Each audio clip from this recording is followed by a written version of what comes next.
Ada sebuah legenda yang beredar di seluruh daratan Kekaisaran Weo. Mengenai buku, 9 Rahasia, Kekaisaran Kuno, yang mengabaikan dirinya dalam mempelajari sihir dan seni bela diri. Kekaisaran kuno adalah orang terkuat di benua ini.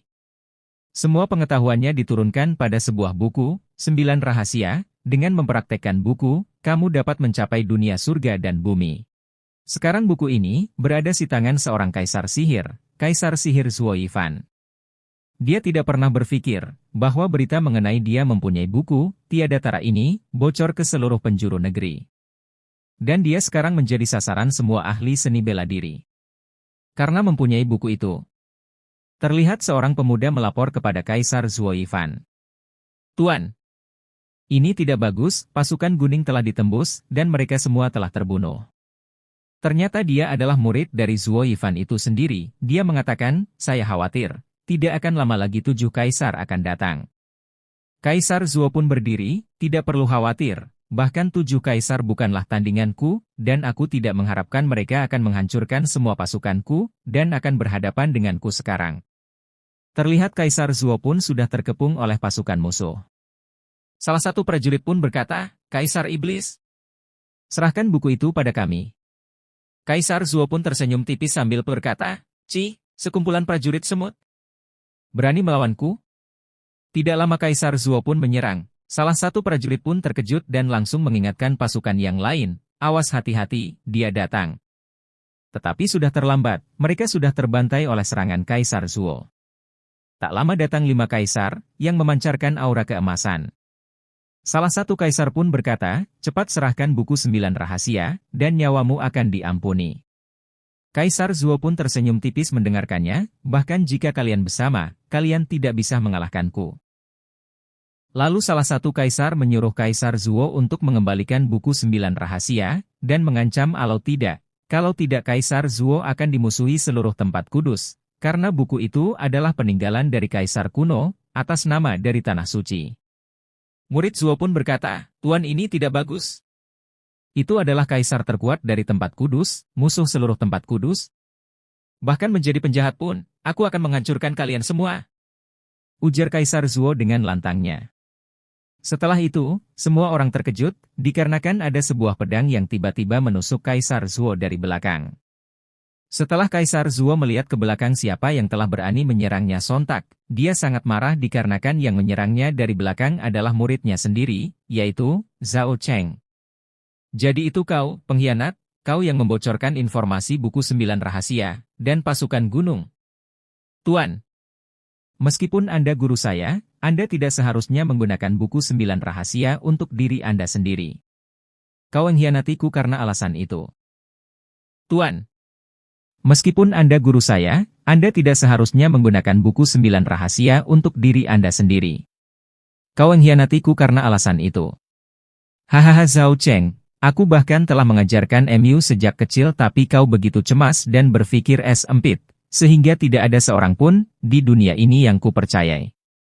Kaisar Zuo pun tertawa terbahak-bahak sembati berkata, sekarang aku akan menghancurkan buku 9 rahasia ini, haha. Kaisar Zuo pun meledakkan dirinya sendiri untuk menghancurkan buku 9 rahasia bersama dirinya. Setelah meledakkan diri, secara tidak sengaja jiwa Kaisar Zuo memasuki tubuh seorang pemuda. Aku tidak menduga bahwa aku akan dihidupkan kembali dalam tubuh boka ini. Tak berselang lama, Kaisar Zuo merasakan ada sesuatu yang mengintainya, terlihat ada kelompok serigala yang sedang memperhatikan Kaisar Zuo, tetapi dengan sekali tatapan Kaisar Zuo langsung mengusir para serigala.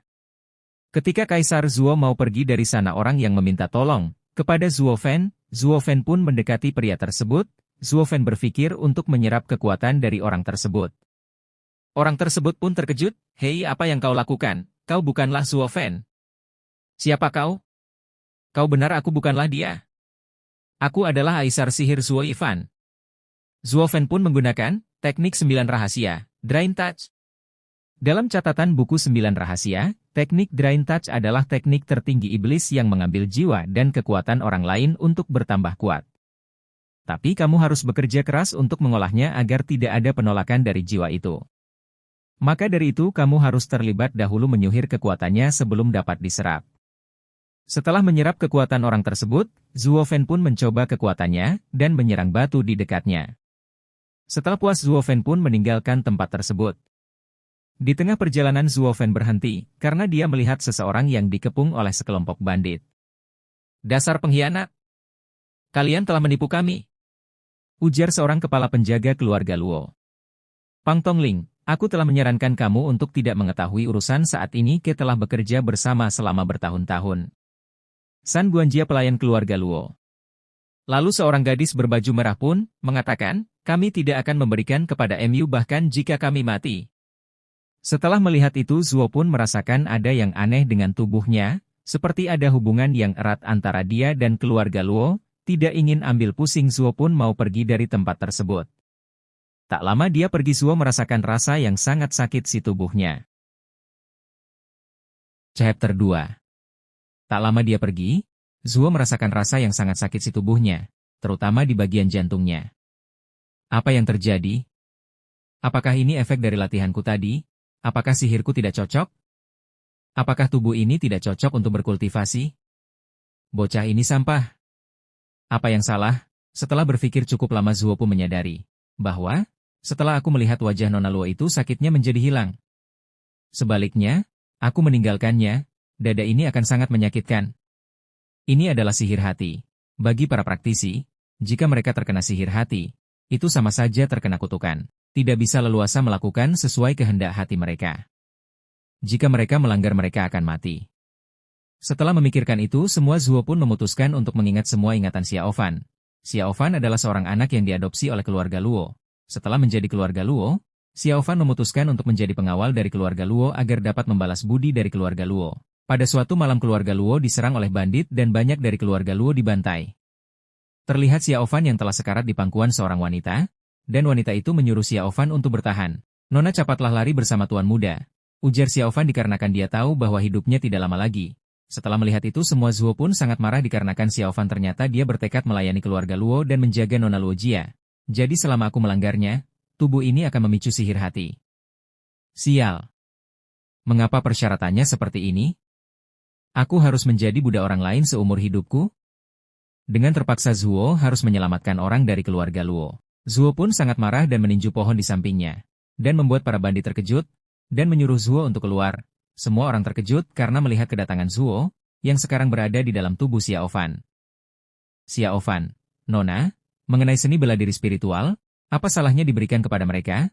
Aku tidak ingin kehilangan nyawa Nona dan itu akan menjadi kerugian besar bagi keluarga Luo." Ketika Nona Lu ingin berbicara, Xiao Fan pun langsung menyelanya, "Adalah suatu keajaiban besar aku masih bertahan hidup." Para bandit pun tertawa. "Hahaha, hei, siapa itu? Bukankah dia berani berbicara di sini?" Mungkin karena dia telah menjadi budak di keluarga Luo selama 15 tahun, Xiao Fan, yang paling lemah di antara para bandit itu, berada di lapisan ke-6, terutama San Guanjia yang memiliki ki lebih besar di antara mereka. Dengan kekuatanku saat ini akan menjadi pertarungan hidup dan mati. Para keluarga Lu pun khawatir, dan menganggap remeh Xiao Fan. Anak ini benar-benar bodoh. Xiao Fan menjelaskan bahwa, kita sudah berada di ujung tanduk, mengapa kita harus mempertahankannya? Hanya ini yang bisa dilakukan sekarang. Nona Luo pun berteriak agar Xiao Fan untuk pergi dari sana. Hahaha. Dari dulu Nona sangat baik, bahkan di situasi seperti ini mencoba menyelamatkan seorang budak. San Guanjia, bisakah kamu membiarkan dia pergi? Pinta Nona Luo. San Guanjia, hahaha. Itu tidak mungkin, Nona. Bunuh bocah itu lebih dulu dan kemudian bunuh semua orang di sekitarnya sampai dia menyerah. Perintahnya sambil menyuruh para bandit untuk menyerang Xiao Fan. Ketika bandit ingin menyerang menggunakan pedangnya yang besar, Xiao Fan dengan mudah menangkis serangan bandit tersebut, dan langsung mengalahkan bandit tersebut. Semua orang terkejut. Tidak menyangka bahwa Xiao Fan bisa dengan mudah mengalahkan bandit tersebut. Xiao Fan tidak ingin menyia-nyiakan kesempatan untuk membawa Nona Luo dan anak kecil di samping Nona Luo, untuk melarikan diri sana dan meninggalkan rara bandit dan pengawal Nona Luo. San Guanjing sangat marah melihat itu semua, dan berkata, "Bocah sialan itu berani sekali menghancurkan rencana besarku. Aku tidak akan membiarkannya lolos. Ketika aku